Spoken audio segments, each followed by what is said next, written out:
ஆச்சி மனோரமாவினுடைய இழப்பு தமிழ் சினிமா பிரமுகர்கள் மட்டுமல்லாது தமிழ் திரையுலகையே ஒரு சோகத்தில் ஆழ்த்தி இருக்கிறது. இந்த சமயத்தில் நடிகர் ராதா ரவி தன்னுடைய கருத்துக்களை பகிர்ந்து கொள்வதற்காக நியூஸ் 7 தமிழுடன் தொலைபேசி வாயிலாக இணைந்திருக்கிறார். திரு ராதா ரவி சார், வணக்கம் சார். நீங்க ஆச்சி மனோரமாவோட பல படங்களை நடிச்சிருக்கீங்க. அவங்களை இழந்து இப்ப நிற்கக்கூடிய இந்த தமிழ் சினிமா திரையுலகம் எந்த அளவிற்கு பாதிப்பை இப்ப சந்திச்சிருக்கு? அதாவது அம்மா அவர்களுக்கு நான் எப்படிலாம் கடமைப்பட்டவன்னா, கேள்விப்பட்டோன்னா காலையிலே போயிட்டு நான் ஒரு 5 மணிக்கு போனேன். காலையில் 5 மணிக்கு போனேன். 5 மணிக்கு போயிட்டு அப்புறம் நானும் கார்த்திக் மட்டும்தான் இருந்தோம்.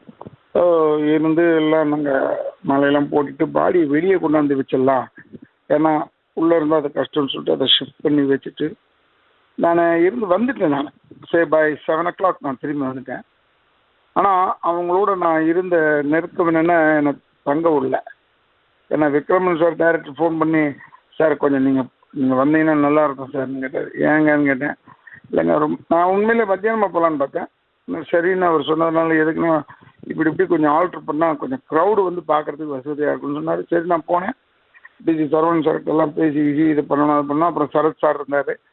அதனால் அவர் இருந்ததுனால நான் அவர்கிட்ட சொல்லிவிட்டு, எனக்கு என்னன்னா அந்த பாடியை என்னால் பார்க்க முடியல எனக்கு. ஏன்னா எனக்கு என் தாயை இழந்தவன் நான் 2007.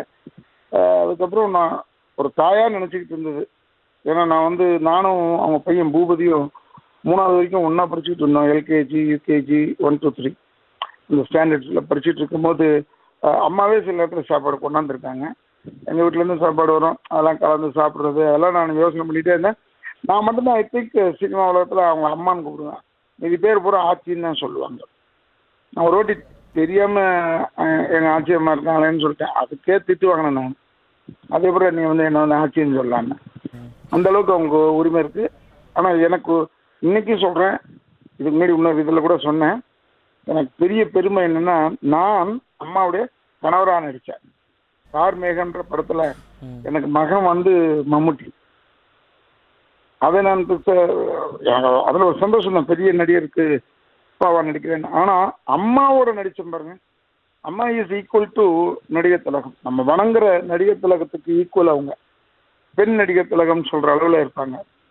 ஸோ அந்த அம்மா போய் நான் கணவராக நடித்தது, அவங்கள ஏய் படிங்க உனக்கு நடிக்கிறியா அப்படிலாம் பேசுறது, அதெல்லாம் எடுக்கிறது ரொம்ப கஷ்டமான விஷயம்னு வச்சுங்க. வாயிலே வரல, என்னடின்னு எப்படி சொல்கிறது நம்ம அவங்கள. ஆனாலும் நான் எதுக்கு சொல்கிறேன்னா, அது வெரி க்ளோஸ் டு ஹர். அம்மா எங்கள் நடிகர் சங்கத்தில் எனக்கு இன்னொரு பெரிய பெருமை, நாங்கள் இருக்கிற டைம்லேயே அம்மாவும் உபத்தலைவராக இருந்தாங்க. அதெல்லாம் நினைக்கும் போது இல்லை நமக்கு ரொம்ப பெருமையாக இருக்குது. இவ்வளோ பெரிய ஆர்டிஸ்ட் 1000 சில்லற படம் 1300 படத்துக்கு மேலே நடித்தவங்கள போய் நம்ம ஈக்குவலாக நம்ம நடிக்கிறோம், நம்ம கூட இருக்கிறாங்க, பேசுகிறாங்க, பழகிறாங்கன்னும் போது சந்தோஷம். எப்பயுமே நமக்கு நான் ஃப்ரீயாக சில டைமில், நாட் டெய்லி போகிறது இல்லை, ஃப்ரீயாக இருந்தேன்னா போவேன். நான் அம்மா வீட்டுக்கு போவேன், சும்மா அம்மா பார்த்து வருவேன். இன்னொன்று என்னென்னா, எனக்கும் பூபதி அவங்க பையனுக்கு ரொம்ப நெருக்கம். எனக்கு அவன் கொஞ்சம் உடம்பு சரியில்லைன்னும் போது கூட எனக்கு அம்மா தனியாக ஃபோன் பண்ணி சொன்னாங்க. யாருக்குமே சொல்லலை, உனக்கு மட்டும் சொல்கிறேன்டாப்பா அப்படின்னு சொன்னாங்க. நான் ஓடி போய் பார்த்தது அதெல்லாம் நினைவுக்கு வந்தது.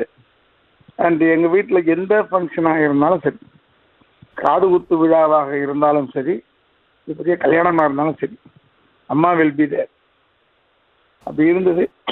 பெரிய ஒரு ஆசீர்வாதம் பண்ணக்கூடிய லேடி நமக்கு.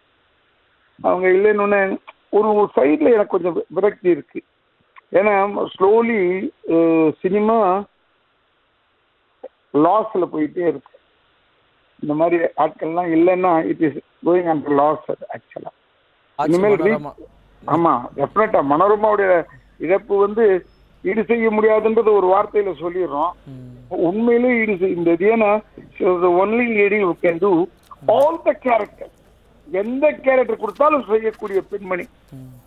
அதாவது நீங்கள் தில்லானாமோ நம்பல்ல பார்த்தீங்கன்னா கூட உங்களுக்கு தெரியும், அதிலேயே காமெடி கலந்து ஒரு அழகாக செய்வாங்க அம்மா. நிச்சயமாக ஆச்சி மனோரமாவினுடைய உடல் மட்டும்தான் நம்மை விட்டு பிரிந்திருக்கிறது. அவருடைய மனது முழுக்க முழுக்க நம்முடைய தமிழ் சினிமாவையே சுற்றி சுற்றி வரும் அப்படிங்கிறது உங்களுடைய அந்த நினைவலைகளில் இருந்தே தெரியுது. தொலைபேசியில் வாயிலாக உங்களுடைய கருத்துக்களை பகிர்ந்து கொண்டதற்கு நன்றி திரு ராதா ரவி சார்.